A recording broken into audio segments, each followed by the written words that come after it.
Good evening, friends.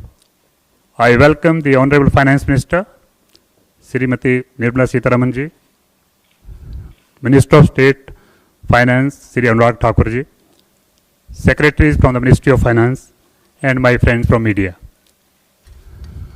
After the announcement of the first tranche of stimulus package of rupees 20 lakh crore, the Finance Minister is going to share more details of the package under Mission Atmanirbhar Bharat announced by the Prime Minister. First, the Finance Minister and MO's Finance will brief. Later on, we will take more questions from you. Ma'am, please.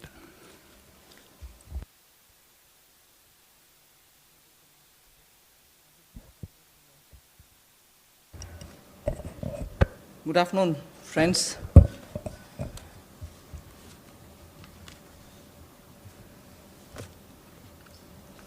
Today is the second tranche of announcements towards building a Atmanirbhar Bharat. The slides will go on, but before we start the slides, just want to let you know that today's initiatives, which are getting announced as a part of the second tranche that we are announcing today, focuses on migrant workers, street vendors, small traders, self-employed people, small farmers. And when I say small farmers, there are a few items we say. So in all, about 9 steps that I will be announcing today. 3 relating to migrant workers, 1 related to the Sishu loan within Mudra, 1 related to street vendors, 1 housing, 1 related to employment generation largely for tribals and in those in the tribal pockets, and 2 related to farmers, particularly small farmers. But even as I say this, since you have been keenly listening and hearing what we are saying, many of them may have overlaps with the next package that we'll announce. So on farmers, for example, it's not as if I'm giving only 2 steps, nothing more. Arey kisan ke liye chhod de kaam. No, there will be more. But today I'm bringing in 2. Just as I said in each of the package, we'll keep in mind and prioritize concerns related to migrant workers, poor, those who are, in need, and therefore that will continue. So if I have not spoken about a certain thing today, it's not as if Government of India has forgotten. After all, let's please remember, within hours of having announced the lockdown, the Pradhan Mantri Garib Kalyan Yojana was for the poor, was for transferring cash to the poor, was for giving grains for the poor, and so on. And that's not enough. We will come with more.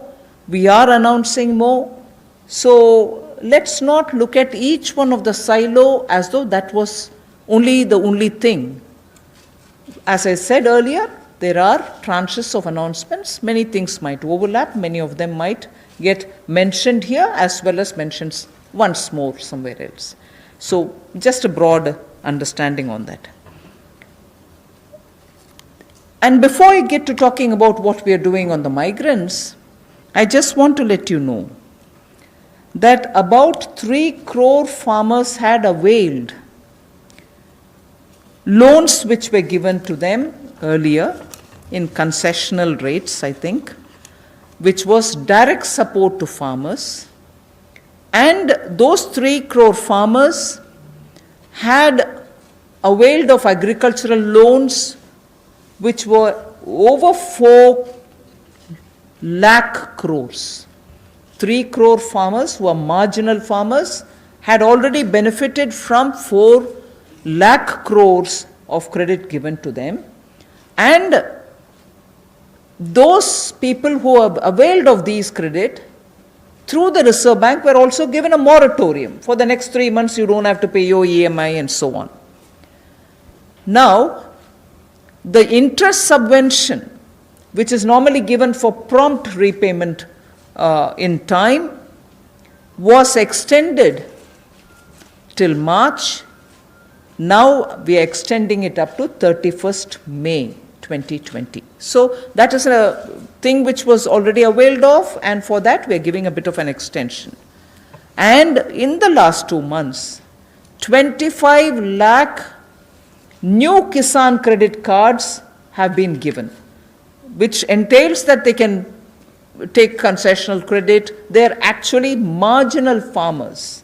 So we've not forgotten them. And those 25 lakh new Kisan credit card holders have also been given or sanctioned a loan which totals to 25,000 crores. These are recent happenings. So there may have been a lockdown, but the government was not sitting quiet. It has been attending to a lot of those who are in the margins of our society, who are desperately in need of assistance to carry on with their small work. So that is something which I want to draw your attention to before we move on to today's package. धन्यवाद। मैं सबसे पहले तो media के अपने मित्रों का आभार प्रकट करता हूं, जिन्होंने आत्मनिर्भर भारत इस संकल्प को, इस अभियान को जन जन तक पहुंचाने का काम किया है।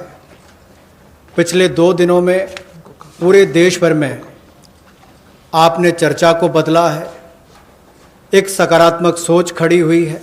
इसके लिए मैं आप सबका बहुत बहुत आभार प्रकट करता हूं।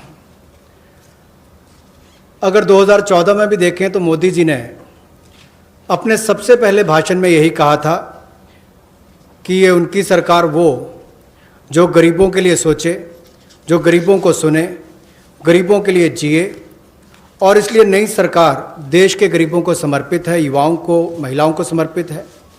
गांव हो, गरीब हो, पीड़ित हो, वंचित हो, ये सरकार उनके लिए है। हमें गरीब से गरीब आदमी की मदद करनी है। और पिछले 6 वर्षों में आपने देखा होगा, इस देश में गरीबों के उत्थान के लिए मोदी सरकार ने बहुत काम किया। मैं उन योजनाओं पे आज नहीं जा रहा, लेकिन किसान की बात कर रहे हैं। पीएम किसान सम्मान की बात हो, 6,000 हर किसान के खाते में, प्रधानमंत्री फसल बीमा योजना हो, किसान क्रेडिट कार्ड की बात हो, सॉइल हेल्थ कार्ड की बात हो। जो गरीब कभी अपनी इंश्योरेंस के बारे में नहीं सोचता था, 22 करोड़ से ज़्यादा गरीबों की इंश्योरेंस करवाने की बात हो। गरीब का बैंक खाता बैंकों के राष्ट्रीयकरण करने के बाद भी नहीं खुलता था, उन बैंकों का उनका बैंक खाता भी खुला। और इस कोविड-19 की स्थिति में अगर सीधा खाते में पैसा किसी ने भेजा है तो नरेंद्र मोदी जी की सरकार ने पारदर्शिता के कारण भेजा। तो गरीब की हर समय चिंता किसी ने की तो नरेंद्र मोदी जी की सरकार ने। और कल भी जो आपकी चिंता का विषय था, और हम सब भी देखते हैं कि जो गरीब वापस भी जा रहा है उसकी मदद कैसे की जाए, तो आज हम आप सबके सामने आए हैं। कल एमएसएमई सेक्टर की मदद की तो 12 करोड़ लोगों को ये मध्यम लघु सूक्ष्म उद्योग रोजगार देते हैं। अगर उनकी मदद हुई तो अप्रत्यक्ष तौर पर गरीब मजदूर की मदद भी कल की गई। और कहीं ना कहीं जो इतना सकारात्मक वातावरण बना, लोगों के पॉजिटिव मैसेज आए कि ये अच्छा हुआ, इससे उद्योग को फ़ायदा मिलेगा, छोटे उद्योगों को फ़ायदा मिलेगा, तो इससे गरीब को भी बल मिलेगा। तो आज का जो हम करने जा रहे हैं, गरीब के लिए, प्रवासी मजदूर के लिए और 1-2 बिंदु किसानों के लिए, आज बाकी अगले प्रेस कॉन्फ्रेंस में आप सबके सामने आएगा। तो इसमें मुझे केवल इतना ही कहना है, और मोदी जी ने इसको 12 तारीख को भी माननीय प्रधानमंत्री जी ने कहा था कि आर्थिक पैकेज देश के उस श्रमिक के लिए, देश के उस किसान के लिए है जो हर स्थिति में, हर मौसम में देशवासियों के लिए दिन रात एक करके मेहनत करता है। और इसमें अगर देखा जाए तो जो पहली घोषणा है, जो हमने अब तक कदम उठाए, वो लगभग 3 करोड़ किसानों के लिए जो कृषि ऋण है वो 4,22,000 करोड़ के वो अवेल कर चुके हैं। पिछले 3 महीनों में उसके लिए लोन मोरेटोरियम दिया गया है, ताकि उनको उसमें छूट दी गई है कि 3 महीने तक उनको वापस नहीं करना है। इंटरेस्ट सबवेंशन दी है, ब्याज पर सहायता दी है, त्वरित भुगतान यानी कि प्रॉम्प्ट रीपेमेंट करने पर इनको इंसेंटिव दिया है, क्रॉप लोन्स पर, और ये भी जो 1 मार्च से उनकी ड्यू थी उसको बढ़ाकर 31 मई तक कर दिया है। 25 लाख नए किसान क्रेडिट कार्ड की मंजूरी दी है, जिस पर जो ऋण की लिमिट होगी वो 25,000 करोड़ होगी। Again, one more thing which I'd like to draw your attention before I go to today's announcements. Liquidity support for farmers and for the rural economy has been happening in the last 2 months. I'm referring only to those things which have happened in March, April, which is the COVID duration, the time when COVID hit us and hit us so badly, resulting in a lockdown. But even then, activities through the banks have been happening. I want to just draw your attention that 63 lakh loans of 86,600 crores have been approved in agriculture area between 1st March and 30th of April. Again, refinancing of nearly 29,500 crores has been provided by the NABARD to all the cooperative banks and the regional rural banks so that they can have onward lending done. And this has happened just in March. Just only in March, NABARD has refinanced 29,500 crores through the rural cooperative banks and the regional rural banks. Then again, rural infrastructure, also through a fund which is operated by the NABARD, is the RIDF, which is the Rural Infrastructure Development Fund. Through this, only again in March 2020, a support of 4,200 crores has been provided for rural infrastructure. So rural areas and their infrastructure work is also being provided for in March alone to the extent of 4,200 crores, and that's happened during the COVID period. And finally, state governments do also get working capital assistance, and to the extent of 6,700 crores have been sanctioned for them to procure agricultural produce, which means they can take things from the farmer, they can provide things to the farmer, and when they procure agricultural produce, that money goes into the hands of the farmers themselves. And what is the amount there? 6,700 crore as working capital was sanctioned for state agencies to do the agricultural produce procurement. That again is money going into the hands of the people in the ground, particularly in the rural areas. I'll go over to the urban poor, but before that in Hindi. कृषि के क्षेत्र में, क्योंकि आपको पता है पिछला season भी 2 महीने देश के लिए भी और देश के कृषि की अर्थव्यवस्था के लिए बहुत महत्वपूर्ण था, तो उसके लिए पिछले मार्च और अप्रैल महीने में 63 लाख ऋण मंजूर किए गए, जिसकी लगभग जो अमाउंट है वो 86,600 करोड़ रुपया है, और इससे बल कृषि क्षेत्र को मिला है। विशेष तौर पर किसान के लिए बहुत बड़ी बात है। गांव में cooperative bank, regional rural bank इनकी महत्वपूर्ण भूमिका रहती है, और कोऑपरेटिव बैंक और रीजनल रूरल बैंक को मार्च 2020 में नाबार्ड ने 29,500 करोड़ रुपया के रीफाइनेंस का प्रावधान किया है। ग्रामीण क्षेत्र में आधारभूत ढांचे के विकास के लिए 4200 करोड़ रुपए का सहयोग रूरल इंफ्रास्ट्रक्चर डेवलपमेंट फंड के माध्यम से राज्यों को ये मार्च में राशि उपलब्ध करवाई गई।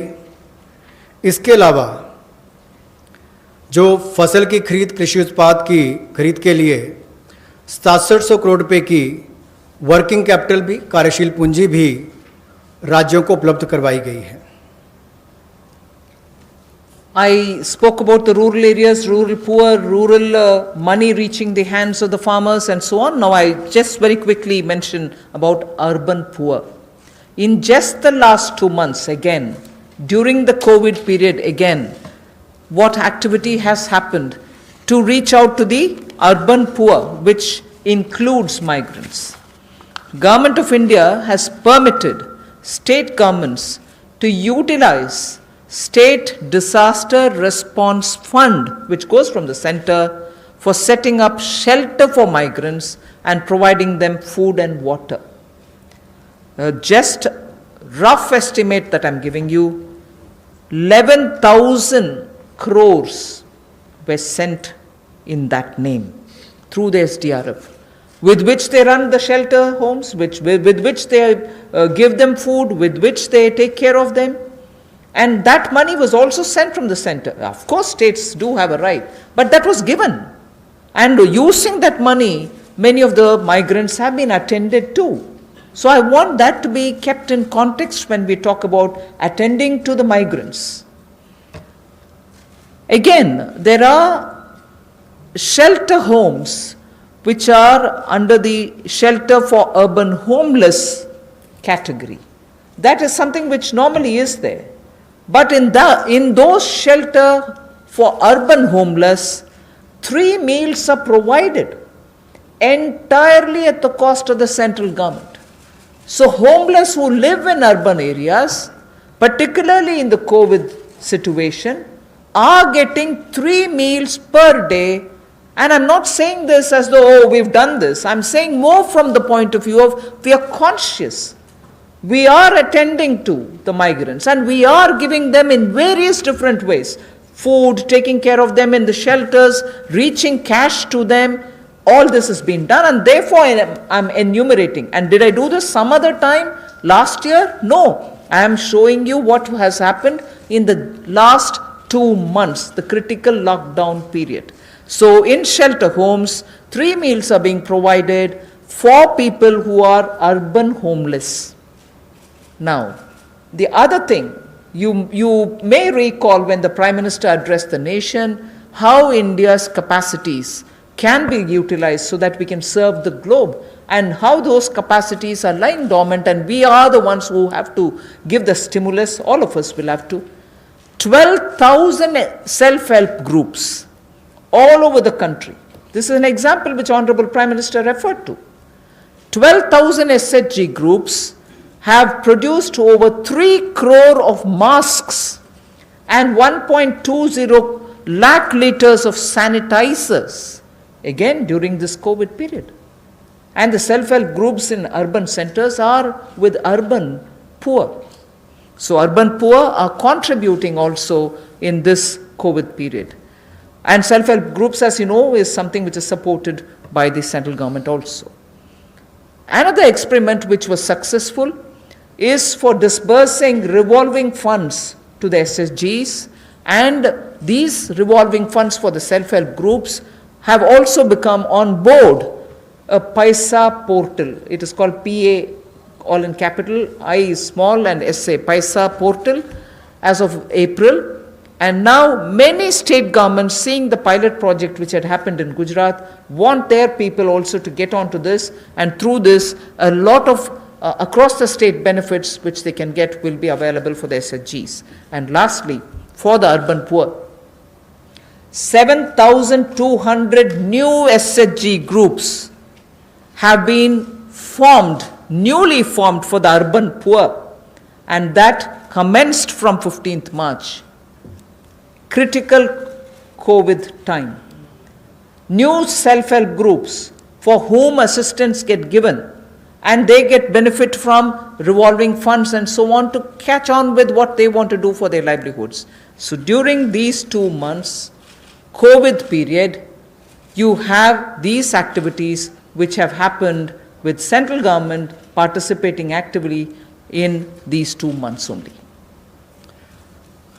प्रवासी मजदूर और शहरी गरीब, ये चर्चा का विषय पिछले कुछ दिनों में भी रहा, लेकिन मैं ये कहना चाहता हूँ हमारी सरकार ने पिछले वर्षों में भी इनक्लेम किया, और इस समय में तो विशेष तौर पर हम लोगों ने आपदा राहत के माध्यम से जो fund, state disaster response fund के माध्यम से उपलब्ध, उनको हमने राज्यों को करवाया। ये लगभग 11,000 करोड़ रुपये से ज़्यादा है, ताकि इन लोगों को उसमें से राहत दी जा सके, आपदा राहत हो सके, उसके लिए इस्तेमाल किया गया। और यही नहीं, हाइजीन का ख्याल रखते हुए 3 मील्स एक दिन में प्रति व्यक्ति के लिए इन शेल्टर होम्स में उपलब्ध करवाई गई, ऐसा प्रावधान वहाँ पर करवाया गया।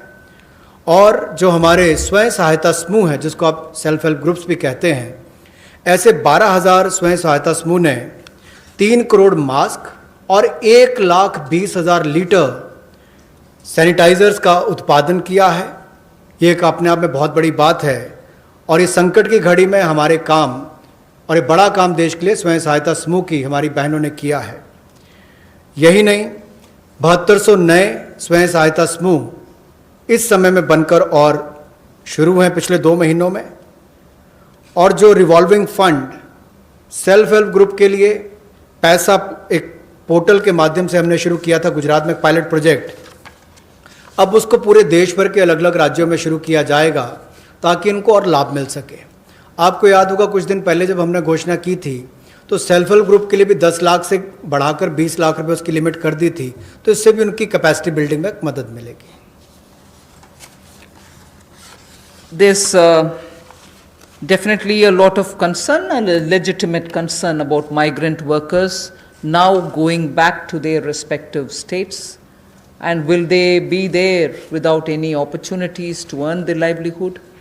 So I would like to draw your attention to say that you know that we had announced the increase in the average wage rate from 182 to 202 rupees. I had made an announcement once earlier. Now the question of these people returning to their states, will they stay without any provisioning? We have already generated 14.62 crore man days or person days of work generated up to 13th May, which is actually 40 to 50% more persons who have got enrolled compared to last May. So when there was no COVID, what was the number? It is at least 40 to 50% more than what it was before. We have enrolled all of them. We are making provision through the Rural Development Ministry to ensure that they get enrolled, they get work, they get the due payments. So work offered is now to 2.33 crore wage seekers. I think the data is of yesterday, in about 1.87 lakh gram panchayats. So the migrant workers who are going back, and if in case they are joining the Manrega, there are being actively enrolled and provision through the respective ministries being done, and they are being taken. We've ensured that they're going to be entertained even there. They're not going to be sitting for wanting of some basic work. States and union territories have been advised to provide work to these migrant workers as per the provisions of this Manrega Act. So we are continuing to monitor, and the work during the monsoon will also be actively taken up, whether for plantation, whether for horticulture, whether for livestock related sheds, related building, vagera. So on all of them, these workers who go from here are going to be actively engaged. So I just want that to be made sure. The annual actual expenditure till date is around 10,000 crore. Now, even if it's more, we are making provisioning for that.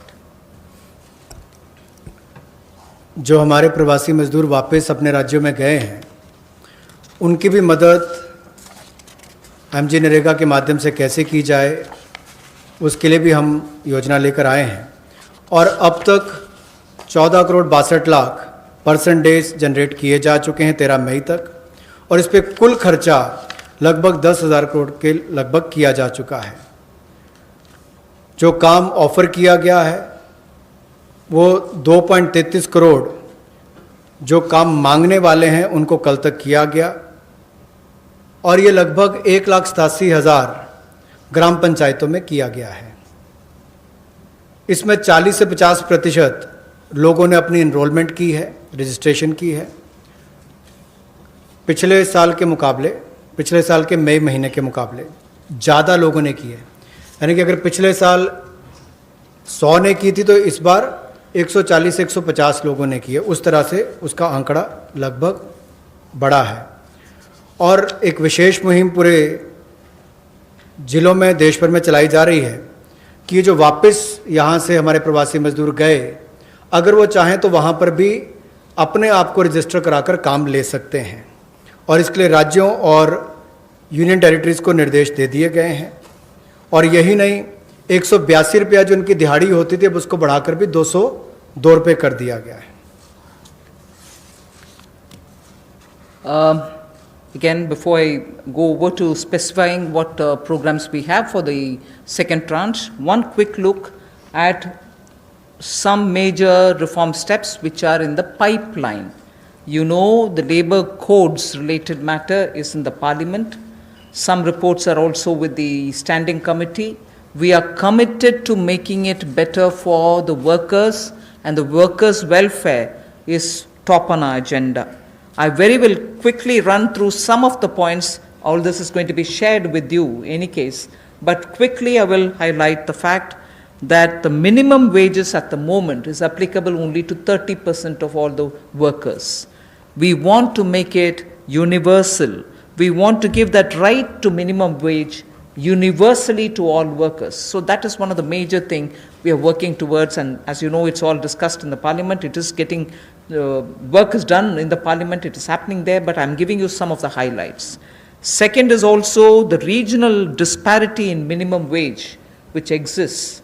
We are trying to get over that problem, to get over the disparity which prevails by saying if there can be a national floor wage concept which can be accepted by all the states, so that the disparity which prevails between states of minimum wages can be gotten over.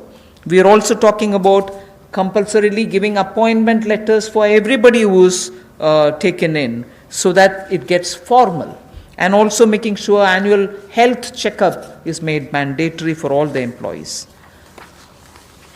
Benefits also for workers in the interstate migration of workers, so that nowadays we come to know that workers don't get recruited through an agency or a group, which are normally the groups which bring in unskilled workers. Now employers are directly taking them on, and therefore for that also, coming from various destinations, we want to have a definition of interstate migrant workers. Again, on migrant workers, this will help in defining them better and reaching out benefits to them better. All this is in the parliament. I'm not saying it as a part of this package, but I'm only giving you a clear picture that we are committed towards improving the lot of the workers and making sure that migrant workers and other workers are treated a lot more with their formal benefits reaching them.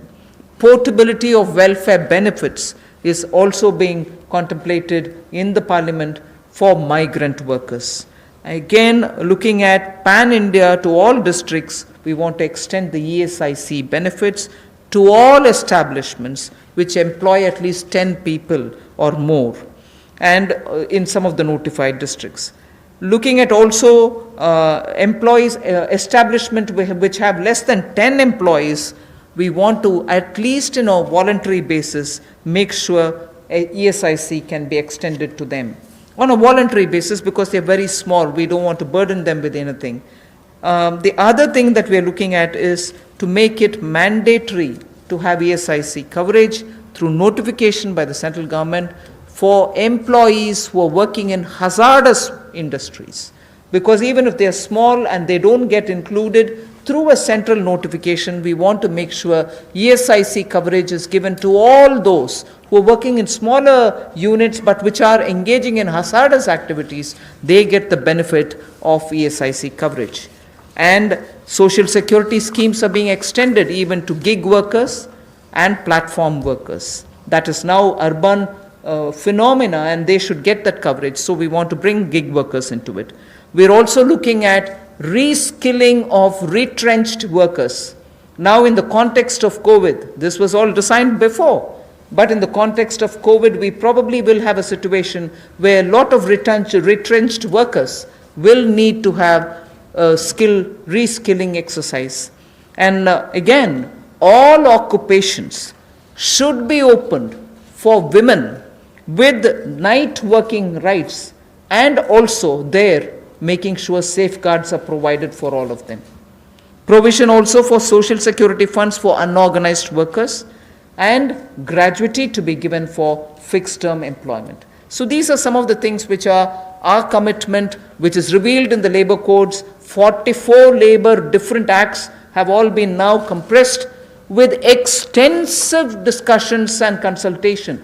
I must appreciate the Ministry of Labour, the Minister, Senior Minister, Gangwarji, together with the Secretary, have engaged with all strata, all stakeholders, all strata of workers, to make sure that their concerns are addressed, and therefore the possibility of having those 44 laws being reduced to 4 codes, highlights I've given you, are waiting in the Parliament. Our commitment lies in having them passed after discussing in all the standing committees. Labour code के माध्यम से हम लोग जहां मज़दूरों को लाभ देने जा रहे हैं, अगर आप देखेंगे तो देश में जो न्यूनतम वेतन है वो लगभग 30% वर्कर्स ही उसका लाभ उठा पाते हैं। समय पर उनका वेतन का भुगतान नहीं हो पाता। अनऑर्गेनाइज जो असंगठित क्षेत्र है उसमें ये दिक्कत है, और इसीलिए यूनिवर्सलाइजेशन की जो बात कही गई है कि न्यूनतम वेतन की यूनिवर्सलाइजेशन की जाएगी, पूरे देश भर में एक जैसा उसका हो, कम से कम एक न्यूनतम वेतन गरीब से गरीब मजदूर को मिले, इसके लिए इस कदम को उठाया गया है। और जो क्षेत्रीय असमानता है, जो रीजनल डिस्पैरिटी है न्यूनतम वेतन में, उसको भी इसके माध्यम से दूर किया जाएगा, वैधानिक रूप इसको दिया जाएगा और नेशनल फ्लोर वेज इसमें इंट्रोड्यूस की जाएगी। यही नहीं, जो इसको तय करने के तरीके हैं मिनिमम वेजेस, उसको और सरलीकरण इसका किया जाएगा ताकि इसमें कंप्लायंस ज़्यादा हो और रुकावटें कम हो। नियुक्ति पत्र भी सभी मज़दूरों को मिलेंगे, और यही नहीं, साल में एक बार स्वास्थ्य का चेकअप भी होगा, हेल्थ चेकअप भी इनका होगा। और जो खतरनाक क्षेत्र में काम करने वाले, जहां खतरा रहता है, ऐसे क्षेत्रों में काम करने वाले जिनके काम करते हैं मजदूर, उनके लिए occupational safety and health code भी लाया जाएगा जो उनकी सुरक्षा और स्वास्थ्य का ख्याल रखेंगे। यही नहीं, पोर्टेबिलिटी जो है वेलफेयर बेनिफिट्स की, ये भी सभी प्रवासी मजदूरों को मिलेगी। और ईएसआईसी का लाभ भी, इसका भी पैन इंडिया पूरे देश भर में इसकी कवरेज सभी जिलों में हमारे मजदूरों को मिल पाएगी, चाहे वो इस्टेब्लिशमेंट जो संस्थान है वो 10 से ज़्यादा वाला है, उतने तक का है। और इसके अलावा मैंडेटरी ईएसआईसी कवरेज भी नोटिफिकेशन से माध्यम से सेंट्रल गवर्नमेंट ने सभी एम्प्लॉयज़ को, जो ऐसे खतरनाक क्षेत्रों में काम करने वाले, उनके लिए होगी। सोशल सिक्योरिटी स्कीम भी गिग वर्कर्स के लिए और प्लेटफॉर्म वर्कर्स के लिए मिलेगी। रीस्किलिंग करनी बहुत ज़रूरी हो गई है, क्योंकि जो लोग वापस गए हैं काम करने के लिए, उनको वापस उनको स्किल प्रदान करके वहाँ पर उनका कैसे लाभ मिल सके, रोज़गार मिल सके, इस दिशा में भी काम किए जाएंगे। और सोशल सिक्योरिटी फंड का भी असंगठित क्षेत्र के लिए प्रावधान करने का हम प्रयास करेंगे, प्रोविज़न किया जाएगा। और जो महिलाओं के लिए कामकाज के क्षेत्र खुले हैं, उसमें रात्रि के समय अगर काम करना पड़ता है, ड्यूटी करनी पड़ती है, तो उसमें सेफगार्ड्स अलग अलग तरह के लाए जाएंगे। Quickly of yesterday's, you know, we've spoken about 3 lakh crore emergency working capital facility. We have also spoken about no global tenders for 200 crore, up to 200 crore for Indian, small companies also to bid for those, and so on. So yesterday's announcement, I thought I'll very quickly give you. I will be providing this one slide. I'm spending not very much of a time on that. I'll move over to talking about one thing there. If you can please go back to the previous slide. One thing there on the tax deduction at source and tax collected at source, where we've reduced the rate by 25%. I will, after the presentation, have Revenue Secretary give you a clear explanation of who it includes and who it doesn't. So the TDS and TCS explanation, you have the Finance Secretary next to me who is also the Revenue Secretary who will be able to explain it.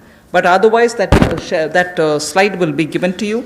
So instead of going too much into detail, I just want to highlight the fact the EPF support of paying 24%, the 12% of employer, 12% of the employee is borne by the Government of India. 24% is being borne by the Government of India for the past 3 months, and we have extended that for the next 3 months also. June, July, August is also getting added. This is something which I did mention yesterday.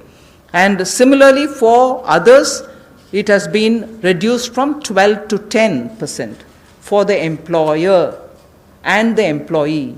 However, the employee will get the 10% for the private, for the government-related public sector undertakings, where the government pays the 12 plus 12.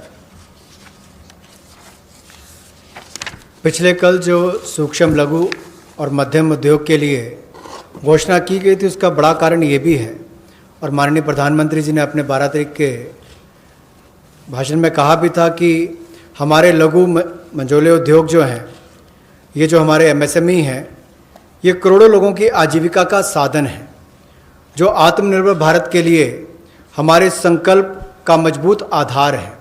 और इसीलिए पिछले कल लाखों करोड़ रुपए का जो benefit दिए गए, या मैं कहूँगा सहयोग दिया गया। इन लोगों ने कभी मदद नहीं मांगी, सहयोग मांगा, और सहयोग देने का काम कल भारत सरकार ने मोदी जी के नेतृत्व में किया है MSME सेक्टर के लिए।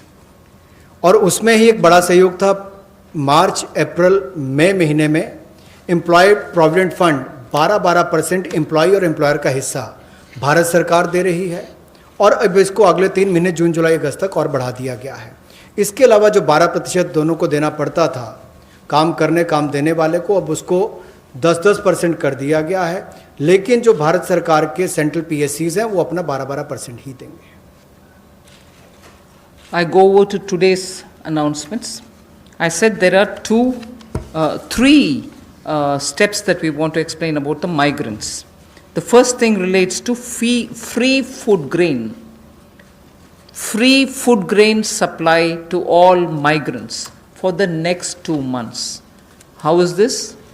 You're aware, we had already announced that for the public distribution system-based, card-based people who get their regular quota of rice or wheat and in their residences, we had added free 35 kgs for them, either of rice or wheat, and also said 5 kgs per individual, but per card 1 kg of pulse was announced earlier. And that additional 5 per month kg of wheat or rice was being given free. That was made clear. Now what we are saying is that continues, that remains intact. But for those who are non-card holders, meaning they are neither under the National Food Security Act, nor are they holders of any state level cards, for them they shall be given 5 kgs per person of wheat or rice, or 1 kg of chana, so that is for per family. And if the person is remaining without card, he can also get it. We are engaging with the state governments to make sure that they know where these migrants are, they can approach them and give them, because most of these migrants who have no cards are staying in those camps which are being run either by the government or by the NGOs, and therefore, based on a rough assessment which has been given to us by all the state governments, we think there are about 8 crore migrants for whom benefit will reach through this free food grain supply. The central government will take the cost and they will not be charged. 3,500 crores will be spent on this intervention within the next 2 months. So I know migrants are also moving out, either they're going back, very few are coming back. Irrespective, we are saying for the next 2 months, they shall get free rice or wheat and also 1 kg per card, per family. Without card also, you can get your rice, wheat or wheat or chana. So this will reach through the state governments State governments will be implementing agencies. They will identify the migrants. They will take care of the full distribution, and they will provide the details. The initial assessment is what I've told you. The numbers may change depending on how the state governments are going to. We've made provision for this many. That's exactly what I want to convey. प्रवासी मजदूर जो भारत और मैं कहूँगा राष्ट्र निर्माण में लगे हैं, उनके लिए राशन की सुविधा उपलब्ध करवाने के लिए ऐसे 8 करोड़ प्रवासी मजदूरों के लिए 3500 करोड़ रुपए का प्रावधान मोदी सरकार करवाने जा रही है। जो नेशनल फूड सिक्योरिटी एक्ट में नहीं आते या जिनको राज्यों का राशन कार्ड नहीं मिल पाता या उसकी बेनिफिशियरीज लिस्ट में नहीं है, वो भी इससे वंचित ना रह जाएं। ऐसे 8 करोड़ प्रवासी मजदूरों के लिए 3500 करोड़ रुपए का प्रावधान, यानी कि उनको 5-5 किलो गेहूं या चावल मिलेंगे और साथ में 1 किलो चना, प्रति फैमिली 1 किलो चना और प्रति व्यक्ति 5 किलो गेहूं और चावल भी अगले 2 महीनों तक मिलते रहेंगे। इसके लिए मोदी सरकार 3500 करोड़ रुपए का प्रावधान कर रही है। इसको लागू करने की जिम्मेदारी राज्य सरकारों की है। The next point is, I go back to referring to the Prime Minister's address to the nation, where he said 5 pillars, and one of them is talking about technology-driven systems. This is one classic example for that, where in order to benefit migrant workers, we are coming up with a national portability of the cards, which is public distribution ration cards can be used in any ration card, any ration shop in any part of the country as you move along. So if there is a ration card holder, today he is in Bihar or Karnataka, tomorrow he moves to Rajasthan, he can take his food ration from any ration shop in that state.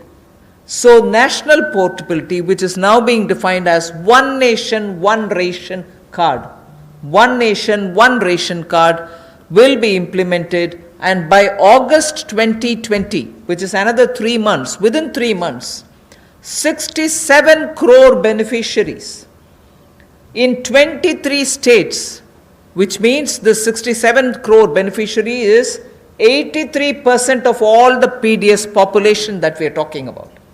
83% of all the PDS population will get covered by this one nation, one ration card. And we assure 100% coverage of national portability of these cards by March 2021. 83% is already done. So all the states and union territories will complete full FPS automation by March 2021. आज के समय में अगर देखा जाए तो जो प्रवासी मजदूर था उसको सबसे बड़ा संकट आया, लेकिन टेक्नोलॉजी के माध्यम से आने वाले समय में उनको कभी भगवान ना करे कोविड-19 जैसी स्थिति ना आए, लेकिन अगर कुछ भी होता है, स्थिति ना भी आए, वैसे भी चले, तब भी वो देश के किसी कोने में हो, वो कहीं पर भी अपने राशन कार्ड का इस्तेमाल कर सकें। One nation one ration card, ये योजना हम लाने वाले हैं और इसके माध्यम से आप देश के किसी कोने में भी किसी भी उचित मूल्य की दुकान से अपना राशन ले सकते हैं, जिसको हम डिपो भी कहते हैं, राशन डिपो भी कहते हैं, ताकि राशन वितरण प्रणाली से जो आपके हिस्से का आप उसको ले पाएँ। और इसका अगर देखा जाए तो आज तक टेक्नोलॉजी के उपयोग से, चाहे वो जनधन खाते हों, आधार नंबर हो, मोबाइल हो, इसके माध्यम से पारदर्शिता मोदी सरकार लेकर आई और लाखों करोड़ पिछले कुछ वर्षों में बचाया भी है और वापस गरीबों के उत्थान के लिए लगाया। तो इससे भी जहां गरीब को लाभ मिलेगा देश के किसी कोने में राशन लेने के लिए, वहीं पर देखा जाए तो 23 राज्यों में 67 करोड़ बेनिफिशरी जो हैं, वो 83% पीडीएस की पॉपुलेशन वो अब तक इस पे कवर हो चुकी है और मार्च 2021 तक हम 100% उसको कवर कर लेंगे नेशनल पोर्टेबिलिटी में, ताकि वो देश के किसी कोने में जाकर भी अपने राशन कार्ड का इस्तेमाल कर सकें। ये अपने आप में क्रांतिकारी कदम गरीब मजदूर, प्रवासी मजदूर के लिए होगा कि वो देश के किसी भी कोने में जाकर अपने हक का राशन किसी भी राशन डिपो से ले सकता है, ऐसा उसके लिए सुविधा होगी। The last step for the migrant workers, we spoke about their food, their ration. portability of their ration. Now I'm talking about affordable rental accommodation for the migrant workers or the urban poor. Government has plans to launch, and very quickly it shall launch under the PM Awas Yojana for the migrant labor and urban poor, a particular scheme of affordable rental housing scheme, whereby we have three different ways in which we want to achieve it. We are asking incentivizing manufacturing units, industries, institutions and associations to, on their private land, build and develop affordable rental housing complexes. And we are also converting a lot of government funded housings in major cities which are remaining vacant into affordable rental housing accommodation. They can become affordable rental housing complexes, and this shall be done on a PPP mode through concessionaire agreements, through which they can invest somewhat some money to keep it up and also somewhat some money to make it ready, and then derive the rental, like the way the roads have, the toll little collections. Similarly, here they can collect small amount of rent and make some arrangement. Incentivizing also state governments to do the same. Central government organizations will also undertake in similar lines. The detailed guidelines will come from the ministry sooner. So urban migrants, urban poor now can look forward to having at least some basic rental accommodation for themselves. प्रवासी मजदूर और शहरी गरीब के लिए जहां वो काम करते हैं शहरों में, वहां पर कम कीमत पर उनको किराए पर मकान मिल पाए, रहने की सुविधा मिल पाए, इस बड़ी योजना का संकल्प लेकर मोदी जी आए हैं। और मेरा मानना है कि जिस तरह से हर घर को बिजली, हर गांव तक बिजली पहुंचाने का काम, हर व्यक्ति का बैंक खाता खोलने का काम, हर बहन को गैस सिलेंडर देने का काम, और 2022 तक हर गरीब को सर ढकने के लिए छत देने का काम मोदी सरकार करने वाली है, उसी तरह से एक बहुत बड़ी योजना ये भी है कि कम कीमत वाले कम किराए वाले ऐसे घर आने वाले समय में मिलेंगे, और जिसका प्रधानमंत्री आवास योजना के अंतर्गत इस योजना को लाया जाएगा, जो कि हमारे अब के बने हुए घरों को भी उसमें इंक्लूड कर सकती है, जो सरकार के अभी बने और कुछ जगह खाली होंगे। उद्योगपति अपनी ज़मीन पर बनाना चाहें तो उनको भी इंसेंटिवाइज करके करेंगे, ताकि वो भी अपने काम करने वाली मजदूरों के लिए अपनी फैक्ट्री या उसके आसपास रहने की व्यवस्था बनाएं, या राज्य की सरकारों को, उनकी एजेंसियों को हम लोग प्रेरित करेंगे, लाभ देंगे, ताकि वो भी अपने राज्य में काम करने वाले ऐसे मजदूरों के लिए सुविधाएं तैयार करके दें। I move over to the Sishu loans of Mudra. This is a way in which we are going to help the smallest of small credit takers from the banks, where after the RBI giving 3 months moratorium, when they come back to have to pay the interest, the EMI, they will have a little problem, and we want to support them with some interest subvention. Incentive being, if you pay in time promptly, you get the 2% incentive, interest subvention incentive. So the current portfolio of Mudra Sishu loans, Mudra has 3 different types of loans. The Sishu is up to 50,000 is what they take as loan, only 50,000 rupees or less. People who have taken loans 50,000 or lesser, after the 3-month moratorium, when they come back to paying the EMIs, will have for the next 12 months an interest subvention support which will be of 2%, and that support will entail a total relief of 1,500 crores, which is for all the Sishu loan holders. Now, I just want to give you a broad indication of number. I don't think it's possible for me to straight away tell you the exact number, but I can indicate to you, because up to 50,000 will mean some people will have 10,000, some might have 15,000, some others might have 20. So actually, to get the actual number of beneficiaries, I might need a little more time, but roughly If this outstanding is 1.62 lakh crores, if the total outstanding of Sishu loans under the Mudra category is 1.62 lakh crores, and on the assumption that all of them have taken 50,000, the maximum limit, it will be something like 3 crore, more than 3 crore people. And therefore, if this 3 crore is a conservative estimate, it can be slightly more than that. It will benefit. This 2% interest subvention will benefit about 3 crore people who are beneficiaries of the Mudra Sishu loan. I'm not talking of all the 3 categories, only the Sishu category, which means 50,000 or less. Hospital में admit हुए